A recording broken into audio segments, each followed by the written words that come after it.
NCP दोन्ही शिवसेना यांच्यामधल्या 70%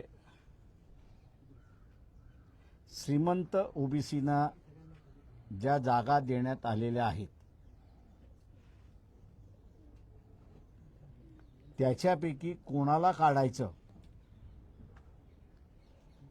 हा एक राजकारणाचा खेळ राहणार असं मी त्या ठिकाणी मानतोय। त्यामुळे आम्ही असं मानतोय की मराठा समाजाचं मतदान हे वन साइडेड होण्याची पूर्ण असणारी शक्यता आहे आणि दुसऱ्या बाजूस ओबीसी आपल्या स्वतःचं आरक्षणाचं संरक्षण करण्यासाठी ओबीसी हा वन साइडेड जाईल अशी असणारी एक परिस्थिती आहे। आमचा दावा आहे की ओबीसी हा असणारा मोठ्या प्रमाणात वंचित बहुजन आघाडीकडे शिफ्ट झालाय अशी परिस्थिती आहे। दुसरा आरक्षणाचं जे आहे ते एससीचं आरक्षण आहे, एसटीचं आरक्षण आहे। या संदर्भात वर्गीकरण आणि क्रीमी लेअर याला सर्वच नॅशनल पॉलिटिकल पार्टीजनी पाठिंबा दिलेला आहे। त्याच्यामुळे 70% 80% हा समूह वर्गीकरणाच्या आणि क्रीमी लेअरच्या विरोधात आहे।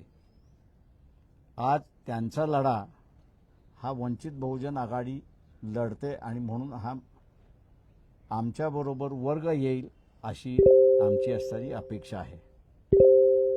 दुसरा महत्त्वाचा या ठिकाणी जे आहे की मराठा समाजाचा असणारा आरक्षणाची मागणी जी सुरुवात झाली मुळात त्याचं कारण की शेती आणि शेतीमध्ये जे पिकतंय त्याला योग्य भाव मिळाला नाही किंवा त्याला मोबदला मिळाला नाही अशी असणारी परिस्थिती आहे। ॲग्रिकल्चर प्राइस कमिशन संविधानिक समिती आहे। या संविधानिक समिती दरवर्षी ॲग्रिकल्चरच्या प्रॉडक्टचे प्राइस काय असावे याचे भाव त्या ठिकाणी जाहीर करत असते, परंतु त्याची अंमलबजावणी व्हावी यासाठी कुठल्याही राजकीय पक्षाने प्रयत्न केला नाही आणि म्हणून वंचित बहुजन आघाडी जो ॲग्रिकल्चर प्राइस कमिशन म्हणजे मिनिमम सपोर्ट प्राइस ज्याला आपण म्हणतो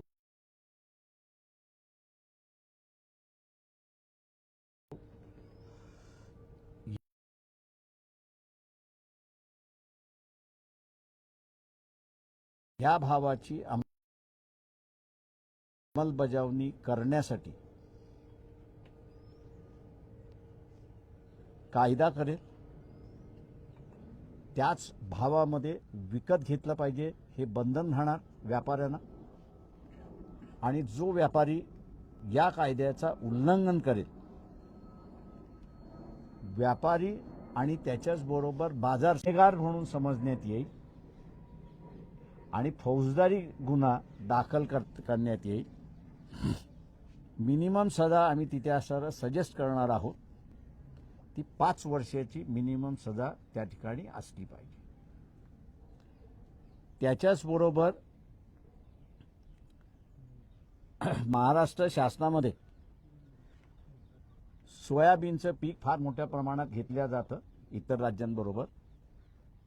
हे महाराष्ट्रात कन्झ्युम केल्या जात नाही पण हे सगळं एक्सपोर्ट होतं अशी असणारी परिस्थिती आहे। व्यापारी त्याच्यावरती प्रचंड नफा कमवतो पण शेतकऱ्याला काहीच मिळत नाही अशी परिस्थिती आहे।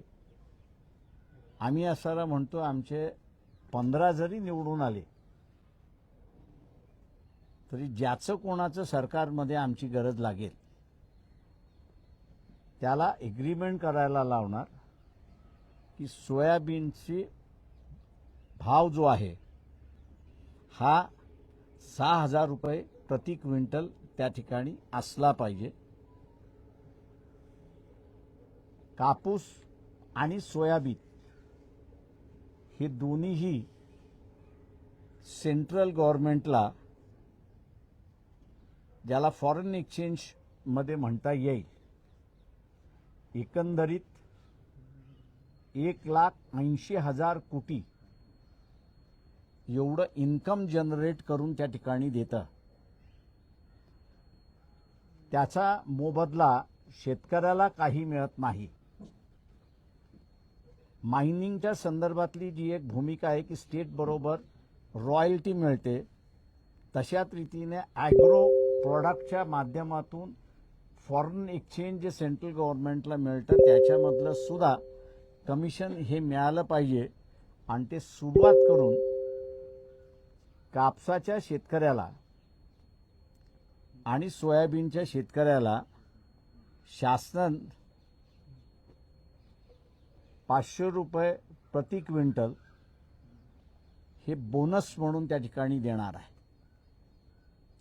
ॲग्रो प्रॉडक्ट हा एक फॉरेन एक्सचेंज अर्नर फार मोठ्या प्रमाणात आहे की त्याच्याकडे दुर्लक्षित केला जातोय. तो फॅक्टर आम्ही असताना सगळ्यात पुढे आणतोय अशी परिस्थिती आहे. दुसरं जे आहे त्याच्यामध्ये की या दोन्ही लेबर इंटेन्सिव्ह असल्यामुळे शेतकऱ्याला ते काही परवडत नाही. म्हणजे कापूस वेचणं परवडत नाही आणि सोयाबीनच्या सीड्स वेचणं हेही त्याला असणारं परवडत नाही. आणि म्हणून MREGS ही जी स्कीम आहे किंवा महाराष्ट्रातली एम्प्लॉयमेंट गॅरंटी स्कीम आहे की ज्याच्यामध्ये आपण सगळेजण कॉन्ट्रीब्यूट करतो, त्या माध्यमातून शेतकरी आणि कामगार त्यांचा जो करारनामा होईल तो होईल, परंतु त्याच्यावरती जो मजूर कापूस वेचायला जाईल आणि सोयाबीनच्या शेंगा सुंगायला जाईल, या दोघांना प्रति किलो कापसाला 5 रुपये प्रति किलो हे कामगाराला दिल्या जाईल आणि 3 रुपये प्रति किलो जे वेचन करणारा मजूर आहे त्याला त्या ठिकाणी देण्यात येईल. योजना राबवत असताना BDO मार्फत ती राबवली जाईल अशी असणारी परिस्थिती आहे. दुसरं महत्त्वाचं या ठिकाणी की धर्माच्या नावाने दंगली केल्या जातात आणि या दंगलीमध्ये मोहम्मद पैगंबरांचं नाव घेतलं जातं, काही वेळेस शिवाजी महाराजांचं नाव घेतलं जातं, काही वेळेस बाबासाहेबांचं घेतलं जातं, काही वेळेस संतांचं घेतलं जातं आणि काही वेळेस दैवतांचं घेतलं जातं अशी परिस्थिती आहे. कपिल पाटील यांच्या मार्फत आम्ही असणारं विधान परिषदेमध्ये मोहम्मद पैगंबरांचं बिल हे आम्ही इंट्रोड्यूस केलं होतं. ते आजही जिवंत आहे असं मी त्या ठिकाणी मानतोय. फ्रॅक्चर्ड मॅन्डेट येणार ह्याची एकंदरीत आम्हाला असणारं दिसतंय. आमचा अजेंडा राहणार आहे सरकारमध्ये जाण्याचा की ज्याला कोणाला आमचा पाठिंबा पाहिजे त्याला देशातल्या देवते असतील, मोहम्मद पैगंबर असेल, बुद्ध असेल, महावीर असेल, इतर कोणी असेल, यांची विटंबना करण्याचा अधिकार नाही. आणि जो कोणी विटंबना करेल तो क्रिमिनल ऑफेन्स म्हणून त्या ठिकाणी ठरवला पाहिजे आणि क्रिमिनल ऑफेन्स करून त्याच्यावरती शिक्षा ही झाली पाहिजे, तरच या ठिकाणी शांतता नांदू शकते अशी असणारी परिस्थिती आहे.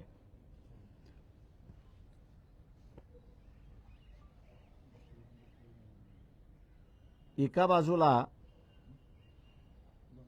प्रचंड पाऊस पडतो आणि दुसऱ्या बाजूला दुष्काळग्रस्त परिस्थिती अशी असणारी परिस्थिती आहे. मी आता उदाहरण द्यायचं झालं तर जळगाव धुळे भागामध्ये उकाई हे धरण आहे की ज्याची कॅपॅसिटी ही 90 TMC आहे. हे धरण आपण असं पाहिलं तर सुरत आणि सुरतपासून समुद्र असं जर पाहिलं तर 15 किलोमीटरचं असणारं अंतर आहे. या पाण्याचा उपयोग फक्त पॉवर जनरेशनसाठी होतो अशी असणारी परिस्थिती नाही. पण उकाईच्या खालचा भाग आपण असणारा पूर्ण बघितला, जळगावपासून ते असणारा वैजापूर,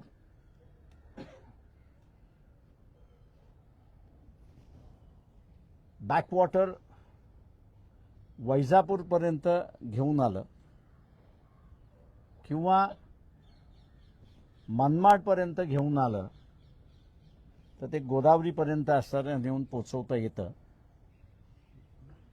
आणि ही जे 90 TMC पाणी दरवर्षी समुद्रामध्ये जातं, त्याचं एकही TMC पाणी वापरामध्ये नाही, फक्त इलेक्ट्रिसिटी शिवाय. हे बॅकवॉटरच्या माध्यमातून असणारं केलं तर मराठवाडा हा जो आपल्याला दुष्काळी भाग त्या ठिकाणी असणारा दिसतोय, त्याच्या पिण्याच्या पाण्याचा प्रश्न हा सोडवता येईल. त्याच्यामुळे अनेक असणाऱ्या योजना त्याच्यामध्ये आम्ही असणारा आखल्यात अशी असणारी परिस्थिती आहे.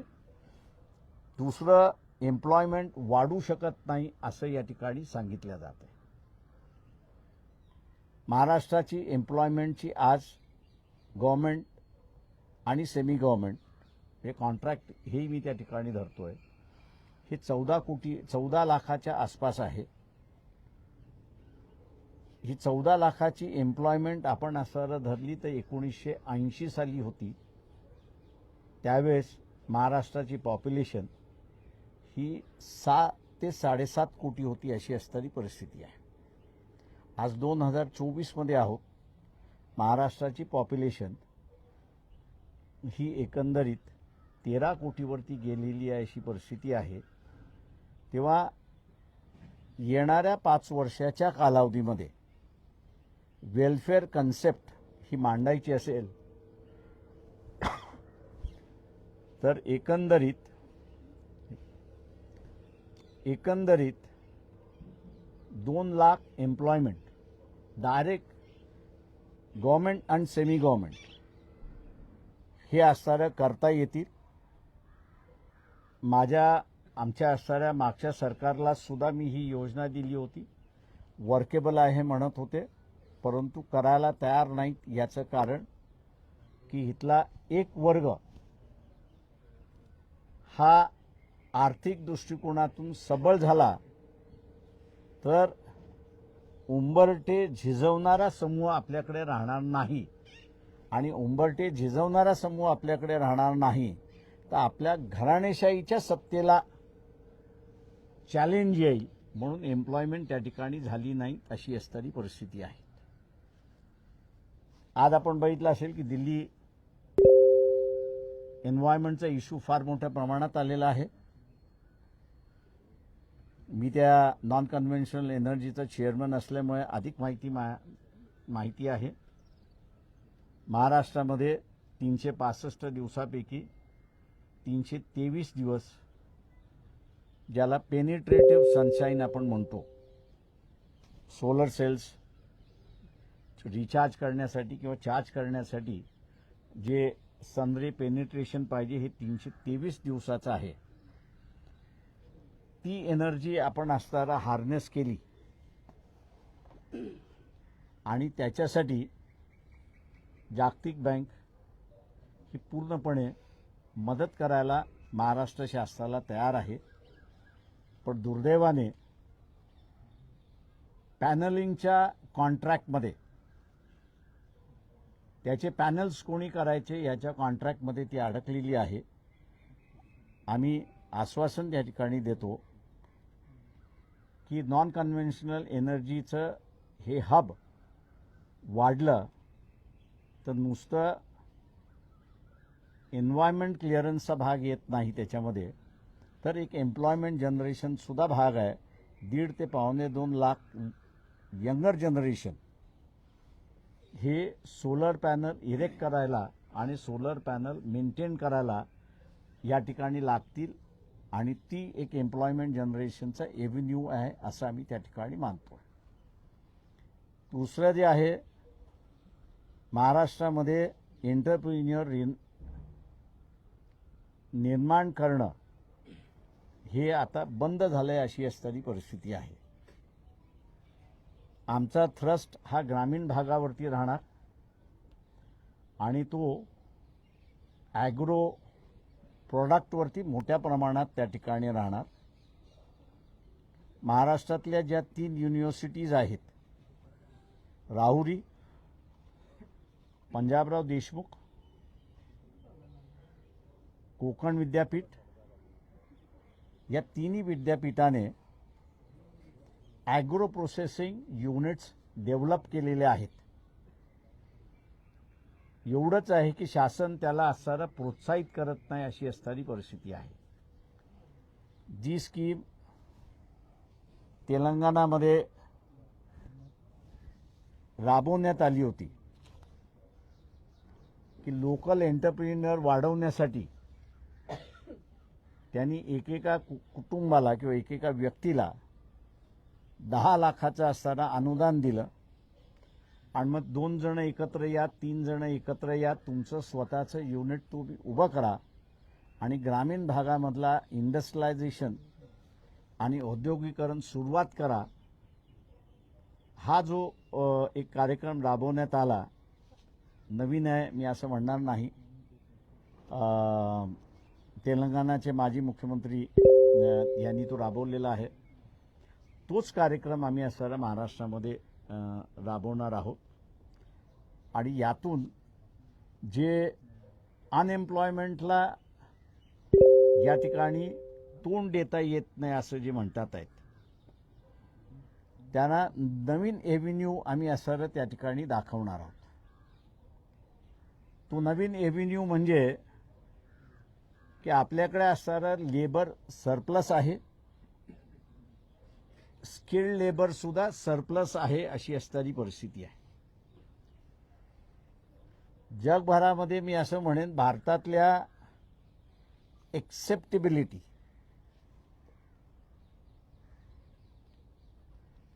ही जर कोणाला असेल तर 3 राज्याच्या लोकांना एक्सेप्टेबिलिटी अधिक आहे असं मी त्या ठिकाणी मानतो.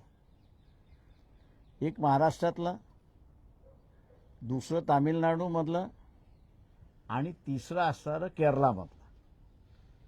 या 3 राज्यामध्ये बाहेरच्या देशांमध्ये एक्सेप्टेबिलिटी फार मोठी आहे.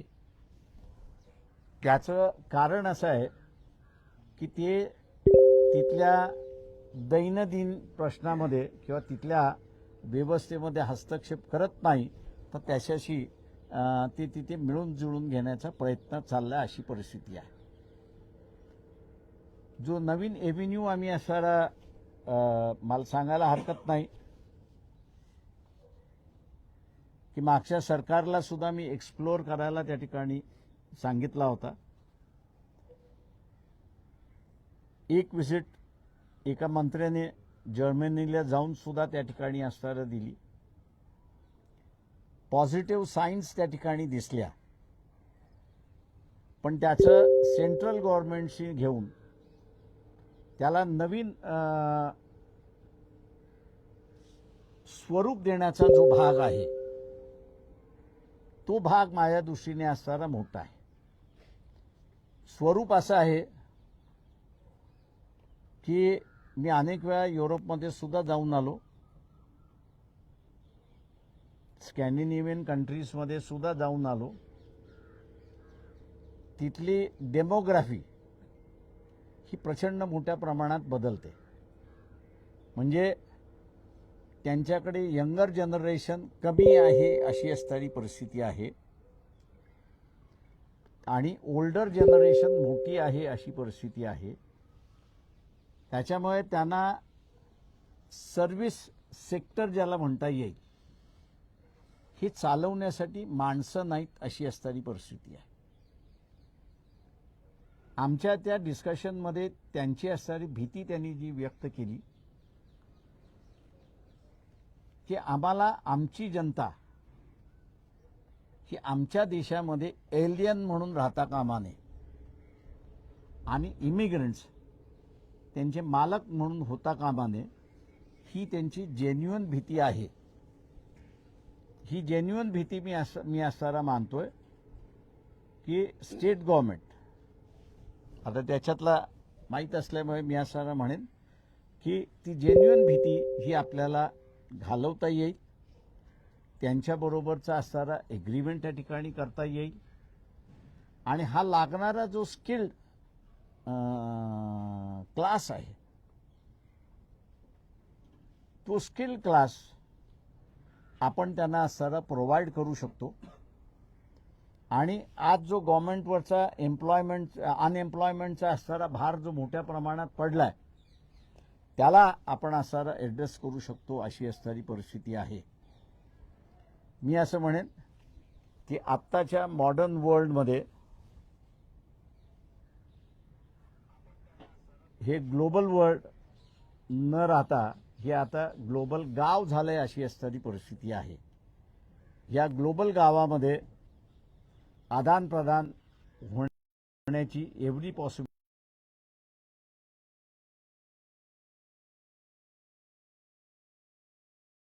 आहे. पण ती आदान प्रदान करत असताना आम्ही तुम्हाला कॅप्चर करू, आम्ही तुमच्यावरती राज्य करू, आम्ही तुम्हाला काबीज करू, ह्या भीतीला ॲड्रेस करून असणारं झालं तर मी असणारा मानेन की महाराष्ट्रामधला अनेक तरुण एवढंच या ठिकाणी म्हणणार आहे. नव्या व्यवस्थेमध्ये नव्या लिडरशिपची गरज आहे असं मी त्या ठिकाणी मानतोय. साखर कारखान्यातली लिडरशिप, ऊसातली लिडरशिप हे आता शेतातलं बुजगावणं झालेलं आहे. ही जनतेने असणारं ओळखावं आणि या निवडणुकीमध्ये यंगर जनरेशनला पुढे आणावं, हीच आम्ही ह्या इलेक्शनमधून अपेक्षा आणि त्याच पद्धतीने आम्ही असणारे उमेदवारसुद्धा उभे केलेले आहेत. आम्ही गृहीत असं धरतो की जनता वंचितचा जो कार्यक्रम आहे तो कार्यक्रम स्वीकारेल आणि मोठ्या प्रमाणात वंचितच्या बाजूने असणारं मतदान करेल, अशी अपेक्षा आम्ही त्या ठिकाणी बाळगतो. एक फक्त अजून एंड करतो. 8 तारखेपर्यंत मी प्रचाराच्या सभेमध्ये कुठेही नसणार आहे. माझी पहिली प्रचाराची सभा ही 9 तारखेला सोलापूरपासून सुरुवात करतोय. माझ्या तब्येतीबद्दल अनेक जणांनी कॉमेंट केले, चांगले केले, वाईट केले. त्या सगळ्यांचा मी असा धन्यवाद देतो, आभारही मानतो त्यांचे. हॉस्पिटलचे आणि डॉक्टरांचे रिस्ट्रिक्शन लक्षात घेता माझ्या हा प्रचाराचा दौरा त्या ठिकाणी राहील अशी अपेक्षा आहे. माझा कार्यक्रम जसं मी म्हटलं की 9 तारखेपासून सुरुवात होतोय. 10 तारखेपासूनचा जो अधिकृत कार्यक्रम जो आहे तो आपल्याला लवकरच त्या ठिकाणी रिलीज केला जाईल अशी परिस्थिती आहे. आपण आता विचारा. सर, आता तुम्ही रोजगाराचा विषय काढला की नुकतंच आता पंतप्रधानांची जी आर्थिक सल्लागार परिषद असते त्यांनी असं सांगितलं की महाराष्ट्र जो पूर्वी GDP मध्ये टॉप 5 मध्ये असायचा तो आता 6व्या क्रमांकावर आलेला आहे. कारण इथली जी आर्थिक शिस्त जी आहे ती कॅगनं पण ऑलरेडी सांगितली होती, आता परत पंतप्रधानांच्या सल्लागार परिषदेनं पण सांगितलेलं आहे आणि ती आकडेवारी 10-11 पासूनची त्यांनी सांगितलेली आहे. गुजरात आता टॉप 5 मध्ये आहे आणि दक्षिणेत चोराचं राज्य आहे. मी असं म्हणेन फक्त असणारा महाराष्ट्राने आम्हाला असणारा सत्ता द्यावी.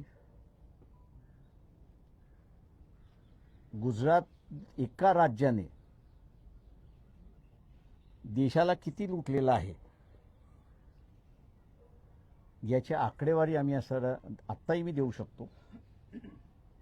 पण दुर्दैवाने मी जसं म्हणालो की ऊसाच्या पिकातलं नेतृत्व आता धार राहिलेली नाही. त्याच्यामुळे असणारं काय कॅरेक्टर आहे हे मी आपल्यासमोर आणणंच आहे. 9 तारखेला मी अजूनही आणणार आहे त्याच्यामध्ये. त्याच्यामुळे नव्या पिढीला येऊ द्या. महाराष्ट्र याला कधीही केंद्र सरकारची गरज पडली नाही. उलट यशवंतराव चव्हाण असताना एक म्हण होती की देशाच्या वाचायला महाराष्ट्र गेला. ही महाराष्ट्राची जी ताकद आहे ती पुन्हा इस्टॅब्लिश करता येते अशी परिस्थिती आहे. एका जातीच्या आधारावर निवडणूक लढता आणि जिंकता येत नाही असं जरांगे पाटलांना अर्ध माघार घेण्याच्या शेवटच्या दिवशी जाणीव झाली आणि त्यांनी निर्णय घेतला की निवडणुकीत कोणी उमेदवार सुरुवातीपासून सर्वांना म्हणजे आपल्या याद्या जरी बघितलं तरी उमेदवारची जात देखील हे तो आपल्याला आधीच कळले होते. जरांगे पाटलांच्या या भूमिकेविषयी आपलं काय भाष्य आहे? माझी जरांगे पाटील यांना असणारी विनंती आहे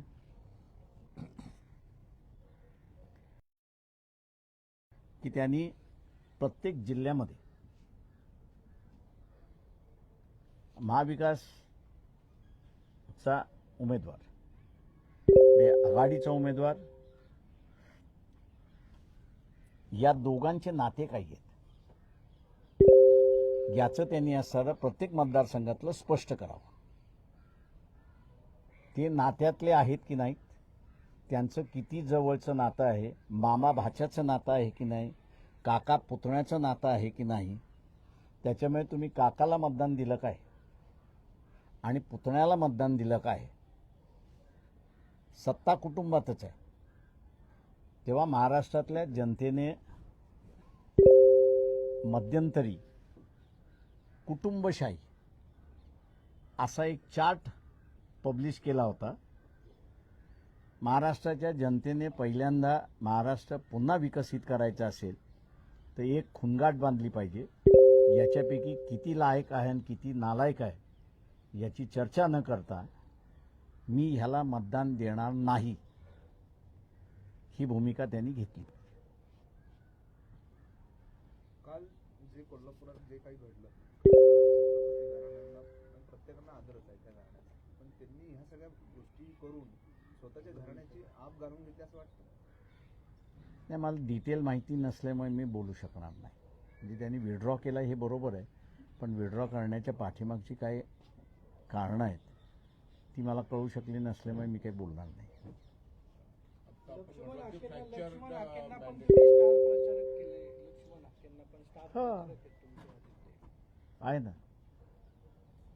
मी असं म्हणालो की ही निवडणूक दुर्दैव असं मी म्हणेन की ओबीसी मराठा समाजाला मतदान करणार नाही आणि मराठा जो आहे तो मराठाला सोडून मतदान करणार नाही. त्याच्यामुळे असणारं ही अत्यंत फिअर्स कॉन्टेस्ट केलं जाईल आणि मला भीती आहे की बीड नगरसारख्या शहरामध्ये बंदुका निघाल्या तर आपण आश्चर्य मानू नये. सभा किती ठिकाणी घेणार आहे? माझा सहसा कार्यक्रम रिस्ट्रिक्शनच्या याच्यामुळे प्रमाणे ज्याला म्हणता येईल 4च्या वरती माझ्या सभा नसणार पर डे. पण ते 4 कुठं असणार महत्वाचं? पुण्यात असणार आहे का? मी आत्ता काय मला सांगता येणार कारण ते कार्यक्रम ठरला जातोय त्या ह्याच्यामध्ये, पण एखादी सभा पुण्यामध्ये असेल एवढं निश्चित सांगतो. फॅक्चर्ड मॅन्डेटची शक्यता वर्तवली आहे. वंचित बहुजन आघाडीचा अशा परिस्थितीमध्ये काय नेमका रोल असू? ते आम्ही जसं म्हणालो की डेव्हलपमेंट ओरिएंटेड अजेंडा ज्याला आमचा मान्य असेल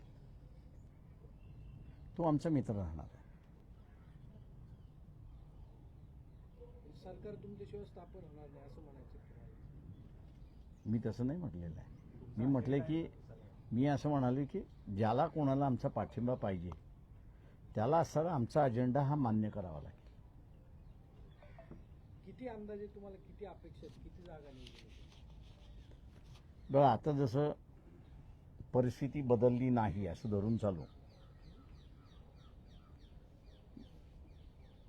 मराठवाडा बुलढाणा आणि हा जो भाग जळगाव हा जिल्ह्यातला जो भाग आहे की जिथे आज आत्ताच्या क्षणापर्यंत तरी ओबीसीमध्ये आणि मराठा समाजामध्ये विस्तोही जात नाही अशी असणारी परिस्थिती आहे. तिथलं प्रिडिक्ट करणं अनसर्टन आहे. टक्केवारी कोणाकडे जास्ती राहील हा त्याच्यातला भाग आहे. मतदान कोण जास्ती करून घेईल हा त्याच्यातला भाग राहणार आहे. दुसरा मी जसं म्हणालो की मुस्लिम समाजाचा, मी आज काही मौलवींवरती बोलणार नाही, पण नांदेडच्या सभेमध्ये मौलवींवरती मी निश्चितपणे बोलणार आहे आणि तिथे असणारा आम्ही मुस्लिम मतदार जो आहे त्याला एक दिशा देण्याचा आमचा प्रयत्न त्या ठिकाणी राहील. जरांगे पाटलांनी ज्या पद्धतीनं काल सांगितलं की हा कदाचित गनिमी कावा पण असू शकतो किंवा त्यांच्या मागचा जो अदृश्य हात आहे त्यांचाही गनिमी कावा असू शकेल कशाबद्दल? निवडणूक न लढण्याचा. आमच्या दृष्टीने दुर्दैव मी असं म्हणेन की जरांगे पाटील यांनी रयतेतला जो मराठा होता, सत्तातला निजामी मराठा होता आणि आहे, त्या रयतेच्या मराठ्याचं बळी दिला. हा इतिहासातला स्टॅम्प निवडणूक न लढता जरांगे पाटीलवरती बसला अशी परिस्थिती आहे. त्याच्यामुळे उद्या त्यांनी किती उड्या मारल्या आणि काही केल्या तरी त्यांच्या पाठीमागे घरंदाज मराठा उभा राहिला नव्हता, तर सामान्य मराठा उभा राहिला होता. आज त्या सामान्य मराठ्याचा बळी घरंदाज मराठ्यांच्या पुढे जरांगेने दिला अशी असणारी परिस्थिती आहे. परिवर्तन महाशक्तीचा काय इम्पॅक्ट असेल या विधानसभा निवडणुकीवर? जे राजू शेट्टी असतील, बच्चू कडू आणि संभाजीराजे तिघांनी मिळून एक परिवर्तन महाशक्ती आघाडी केली आहे. काय इम्पॅक्ट असेल या निवडणुकीवर? काही मतदारसंघामध्ये त्याच्या पलीकडे.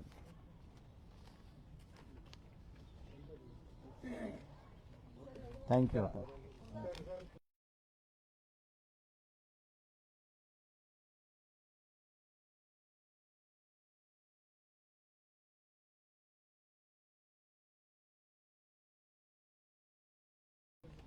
थँक्यू.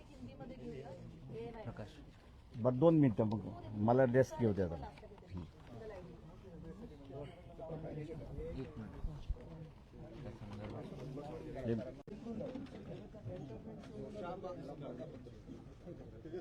सर हे नाव काय? ज्योतिबा शाहू बाबासाहेब. बाबासाहेब असं आहे का? जोशाबा.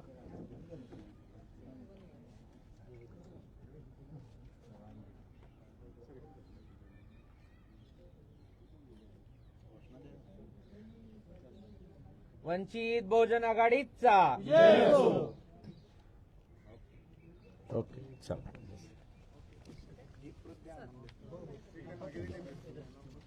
पत्रकारांना एक डिस्ट्रीब्यूट द्या.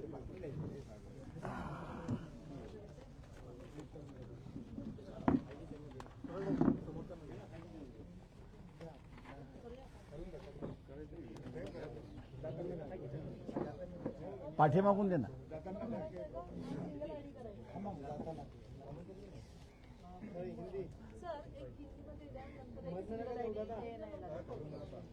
बरं हिंदीमध्ये द्यायचं आहे का?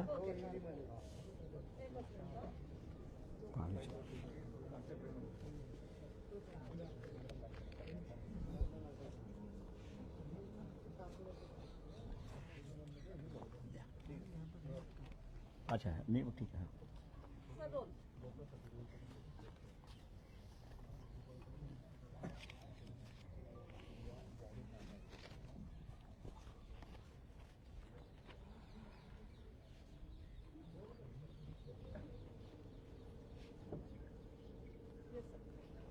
वंचित बहुजन आघाड़ी इनका मैनिफेस्टो जो है वो आज हम लोग इलेक्शन के दिन ही पब्लिश कर रहे हैं उसकी वजह यह है कि लोगों को जानकारी हो कि 5 साल में वंचित बहुजन आघाड़ी का कार्यक्रम क्या है और वो क्या करना चाहते हैं। पहली बात, ये इलेक्शन जो है 2 हिस्सों का इलेक्शन है, ऐसा मैं मान के चलता हूं। एक जो आरक्षित वर्ग है, उस आरक्षित वर्ग के लिए आरक्षण बचाना, ओबीसी को अपना आरक्षण बचाना, मराठा के अतिक्रमण से बचाना, और दूसरी तरफ एससी एसटी को अपना आरक्षण जो है वो सुप्रीम कोर्ट से वर्गीकरण और क्रीमी लेयर से बचाना। ये दो अहम मुद्दे हैं, ऐसा मैं मान के चलता हूं। ये 2 अहम मुद्दे की वजह से एससी एसटी ओबीसी इनका एक गठबंधन हुआ है, ऐसी एक परिस्थिति है। दूसरी तरफ जो दिखाई देता है, मराठा ओबीसी के माध्यम से आरक्षण मांग कर रहा है। इस वजह से 2 खेमे में समाज बच चुका है। एक ओबीसी अपने खेमे में है और मराठा जो है वो अपने खेमे में है। वो दोनों एक दूसरे को वोट देने के परिस्थिति में नहीं है और हम एक दूसरे को वोट नहीं देंगे, ऐसी एक परिस्थिति है। मैंने जैसा कहा कि एक आरक्षित वर्ग ये है, दूसरा वर्ग मैं कहूँगा कि जनरल वर्ग है, जिससे आरक्षण से कोई मतलब नहीं, ऐसा मैं मान के चलता हूँ। ये वर्ग जो है वो अपनी परिस्थिति पर निर्भय है, ऐसी एक परिस्थिति है। जो बीच की परिस्थिति अपने को दिखाई दी, बाबा सिद्दीकी की हत्या के बाद की जो चर्चा इस देश में शुरुआत हुई, वो लॉ एंड ऑर्डर की बात हुई। और हम लोग यही कह रहे हैं कि आपको लॉ एंड ऑर्डर संभालना है, शांति बचाना है, या दोबारा महाराष्ट्र को अशांत बनाना है। इसको देखते हुए जनरल क्लास ने वोट करना चाहिए, ऐसी हम लोग की मांग है, ऐसी एक परिस्थिति है। तीसरा इशू जो हम लोग यहाँ पे लेके चल रहे हैं वो ये है कि मिनिमम सपोर्ट प्राइस जो है एग्रीकल्चर प्राइस कमीशन डिक्लेयर करता है हर साल, लेकिन उसका अमल नहीं होता है। उसकी वजह से 70 साल में कानून बना नहीं, ना किसी राज्य ने बनाया, ना केंद्र ने बनाया। महाराष्ट्र की वंचित बहुजन आघाड़ी आश्वासित करती है कि अगर हम लोग कल सत्ता में जाते हैं तो पहली डिमांड होगी ये मिनिमम सपोर्ट प्राइस बनना चाहिए और हर ट्रेडर को इस मिनिमम सपोर्ट प्राइस के अंदर ही खरीदना है। उसके नीचे वो अगर खरीदता है तो बाजार समिति उस जिले की है, तहसील की है, और व्यापारी जो है वो दोनों पर फौजदारी गुन्हे होने चाहिए और वैसा एक कानून बनना चाहिए। ऐसी मांग हम लोग यहाँ पर कर रहे हैं। तीसरा जो है यहाँ पर सोयाबीन और कपास, और तीसरी तरफ जो है वो गन्ना, ये 3 मेन क्रॉप है महाराष्ट्र के, जिस पर 70% जनता, ग्रामीण भाग की जनता जो निर्भरित है, ऐसी एक परिस्थिति है। सोयाबीन का कंजम्पशन महाराष्ट्र में नेग्लिजिबल है, ये एक्सपोर्ट किया जाता है और इसलिए उसका दाम जो है हर बार गिराया जाता है। हम लोग ये प्रपोज कर रहे हैं कि प्रति क्विंटल 6,000 का दाम वहाँ पर होना चाहिए और उसके नीचे अगर कोई खरीदता है तो हमने जैसे कहा कि उस पर फौजदारी कार्रवाई होनी चाहिए, ऐसी एक परिस्थिति है। कपास और सोयाबीन ये दोनों जो है देश को बड़ी पैमाने पर फॉरेन एक्सचेंज मिला के देते हैं, लेकिन उसका कहीं भी जिक्र नहीं होता है और उसका कोई नज़र भी नहीं दिया जाता है। इसलिए हम लोग प्रपोज ये करेंगे कि जिस तरह जिस राज्य में खनिज है उस राज्य को उस खनिज की रॉयल्टी मिलती है, उसी तरह जिस राज्य से जो एग्रो प्रोडक्ट है जिस पर फॉरेन एक्सचेंज मिलता है तो उस पर भी कमीशन होनी चाहिए, स्टेट को कमीशन होनी चाहिए। और स्टेट में जो किसान है जो सोयाबीन लेता है और कपास लेता है उसको प्रति क्विंटल जो है वो 500 रुपया प्रति क्विंटल बोनस के रूप में जो पहली परिस्थिति थी उसको दोबारा उसको शुरुआत करना चाहिए। ऐसी एक परिस्थिति है। दूसरा जो है कि ये इंडस्ट्री फॉरेन एक्सचेंज देती है इसलिए लेबर ओरिएंटेड है और लेबर ओरिएंटेड होने की वजह से किसान और लेबर दोनों इसको उतना तवज्जो नहीं दे रहे कि जितना देना चाहिए और उसकी वजह यह है कि लागत जो है वो काफ़ी लगती है। ऐसी एक परिस्थिति है। इसलिए हम लोग ये प्रपोज कर रहे हैं कि ईजीएस के माध्यम से कपास और सोयाबीन ये दोनों का पिकिंग होता है। कपास के लिए हर लेबर को 5 रुपया प्रति क्विंटल और सोयाबीन के लिए 3 रुपया प्रति क्विंटल जो है वो ईजीएस के माध्यम से शासन ने देना चाहिए और उसके माध्यम से मैं समझता हूँ कि ये है। बाकी जो है मैं कहता हूँ कि यहाँ एम्प्लॉयमेंट की काफ़ी बड़ी चर्चा हो सकती है, लेकिन डॉक्टर की वजह से मैं अपना समय आगे नहीं बढ़ा सकता। तो सभी पत्रकार साथियों के धन्यवाद, आप यहाँ आए और आपने हमको सुना और